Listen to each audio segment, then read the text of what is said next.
Selamat pagi teman-teman, Shalom. Renungan pagi hari ini berjudul Perbedaan antara kepemilikan dan penata layanan.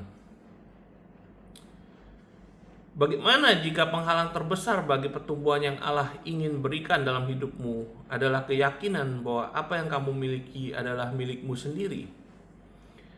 Mazmur 24 ayat 1 mengatakan, Tuhanlah yang empunya bumi serta segala isinya, dan dunia serta yang diam di dalamnya. Banyak orang percaya berdoa meminta lebih banyak berkat, pengaruh yang lebih besar, dan sumber daya yang lebih melimpah. Namun, seringkali surga mengajukan pertanyaan yang lebih mendalam. Dapatkah aku mempercayakan kepadamu apa yang sebenarnya sudah menjadi milikku? Kerajaan Allah tidak dibangun di atas kepemilikan, melainkan di atas penata layanan. Dunia mengajarkan, ini milikku. Kerajaan Allah mengajarkan, segala sesuatu adalah milik Allah, dan aku hanyalah orang yang dipercayakan untuk mengelolanya dengan setia. Kepemilikan berkata, aku memilikinya. Penata layanan berkata, Allah mempercayakannya kepadaku.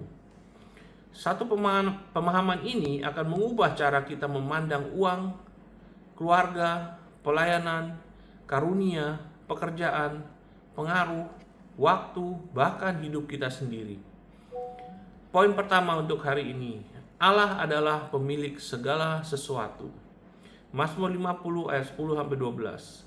Sebab punyakulah segala binatang, hutan dan ternak di gunung-gunung. Allah tidak pernah menyerahkan hak kepemilikan atas ciptaannya. Yang dia percayakan adalah tanggung jawab untuk mengelolanya. Segala sesuatu yang kita sebut milik kita, rumah, usaha, talenta, kesempatan, relasi, kesehatan, bahkan napas yang sedang kita hirup, ada karena Allah terus memeliharanya. Kisah Para Rasul 17 ayat 28. Sebab di dalam Dia kita hidup, kita bergerak, kita ada. Hari ketika kita melupakan sang pemilik adalah hari ketika kesombongan mulai menggantikan penyembahan. Poin kedua, Adam tidak pernah menjadi pemilik. Ia adalah penata layanan. Penata layan ya, steward ya. Kejadian 2 ayat 15. Tuhan Allah mengambil manusia itu dan menempatkannya dalam Taman Eden untuk mengusahakan dan memelihara taman itu. Perhatikan baik-baik. Allah yang menanam taman, Allah yang menciptakan pohon-pohon, Allah yang menciptakan sungai-sungai, Allah yang menetapkan batas-batasnya. Adam hanya mengelola apa yang Allah ciptakan. Tugas pertama yang Allah berikan kepada manusia bukanlah menjadi pemilik, melainkan menjadi penata layan yang setia. Dosa kemudian merusak kebenaran ini sehingga manusia mulai berusaha memiliki apa yang sebenarnya hanya layak dimiliki oleh Allah.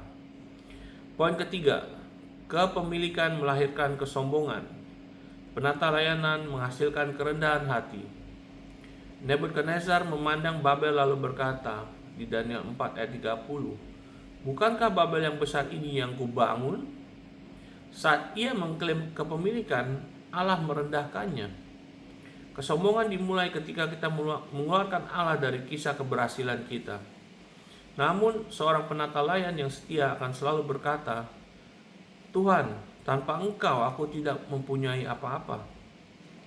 Kerendahan hati menarik promosi dari Allah, sebab Dia meninggikan mereka yang mengakui siapa pemilik yang sesungguhnya. Yakobus 4 ayat 6. Allah menentang orang yang congkak, tetapi mengasihani orang yang rendah hati. Poin keempat, penata layan hidup dengan kesadaran bahwa poin keempat, penata layan hidup dengan kesadaran bahwa ia akan memberi pertanggungjawaban. Matius 25 ayat 14 sampai 30. Perumpamaan tentang talenta mengajarkan satu kebenaran besar. Setiap penata layan suatu hari akan diminta pertanggungjawaban. Sang Tuhan tidak pernah bertanya, apakah itu milikmu? Ia bertanya, apa yang kamu lakukan dengan apa yang aku percayakan kepadamu? Suatu hari nanti Allah akan bertanya, bagaimana engkau menggunakan suaramu? Bagaimana engkau menggunakan pengaruhmu? Bagaimana engkau mau memakai waktumu? Bagaimana engkau mengasihi keluargamu? Bagaimana engkau mengelola keuanganmu? Bagaimana engkau melayani kerajaanku? Penata-layan selalu mempersiapkan diri untuk kekekalan. Sedangkan kepemilikan hanya mengejar keberhasilan yang sementara. Poin kelima, penata-layan terbesar adalah Yesus Kristus. Yohanes 6 ayat 38. Aku telah turun dari surga bukan untuk melakukan kehendakku sendiri, melainkan kehendak Dia yang telah mengutus aku. Yesus tidak pernah hidup terpisah dari Bapa. Segala sesuatu yang Ia lakukan lahir dari penyerahan diri yang sempurna. Mukjizatnya mencerminkan penata-layanan. Otoritasnya mencerminkan ketaatan. Pengorbanannya mencerminkan ketundukan. Otoritas rohani yang sejati lahir dari penata-layanan yang berserah.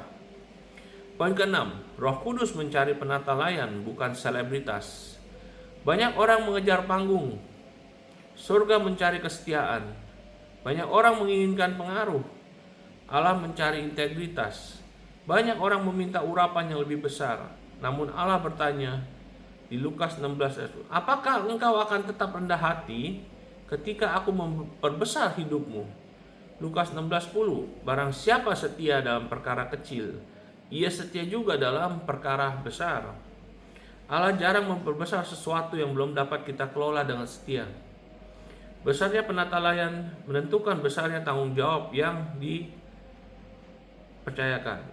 Besarnya penata-layanan menentukan besarnya tanggung jawab yang dipercayakan. Wow, oke. Poin ketujuh, hidupmu bukan milikmu. Salah satu kebenaran terdalam dalam Alkitab adalah ini. 1 Korintus 6 ayat 19-20. Kamu bukan milik kamu sendiri, sebab kamu telah dibeli dan harganya telah lunas dibayar. Kebenaran ini mengubah segalanya. Tubuhmu milik Allah. Tujuan hidupmu milik Allah. Panggilanmu milik Allah. Masa depanmu milik Allah. Hidupmu bukanlah sesuatu untuk dimiliki, melainkan sesuatu yang dipersembahkan. Setiap hari yang diserahkan kepadanya menjadi sebuah penyembahan. Rahasia pertumbuhan dalam kerajaan Allah. Dunia berkata, milikilah lebih banyak. Kerajaan Allah berkata, setialah dengan apa yang sudah ada padamu. Dunia mengukur kepemilikan, Allah mengukur kesetiaan. Dunia memuliakan para pemilik, surga memberi upah kepada para penata-layan. Ketika Allah menemukan seorang penata-layan yang dapat dipercaya, Dia seringkali mempercayakan pengaruh yang lebih besar, bukan sekedar untuk memberkati orang itu, tetapi supaya tujuannya dinyatakan melalui kehidupan yang berserah. 1 Korintus 4 ayat 2. Yang akhirnya dituntut dari pelayan-pelayan yang demikian ialah bahwa mereka ternyata dapat dipercayai. Mari kita berdoa. Bapa di sorga, kami menyerahkan seluruh hidup kami ke dalam tangan-Mu. Singkirkanlah setiap kesombongan, rasa mampu tanpa Engkau, dan anggapan bahwa semua yang kami miliki adalah milik kami sendiri. Ajarlah kami mengelola setiap karunia, kesempatan, sumber daya, dan hubungan sebagai sesuatu yang Engkau percayakan kepada kami. Biarlah hidup kami lebih dikenal karena kesetiaan daripada ketenaran, lebih memilih ketaatan daripada ambisi, dan lebih mengutamakan penyerahan diri daripada kepentingan pribadi. Mampukan kami untuk memuliakan-Mu dengan semua yang Kau titipkan kepada kami, hingga suatu hari kami mendengar suara-Mu berkata, baik sekali perbuatan-Mu itu, hai hambaku yang baik dan setia.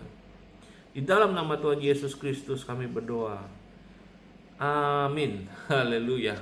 Okay guys, have a great day. Bless you, and I'll see you again tomorrow morning. Bye-bye.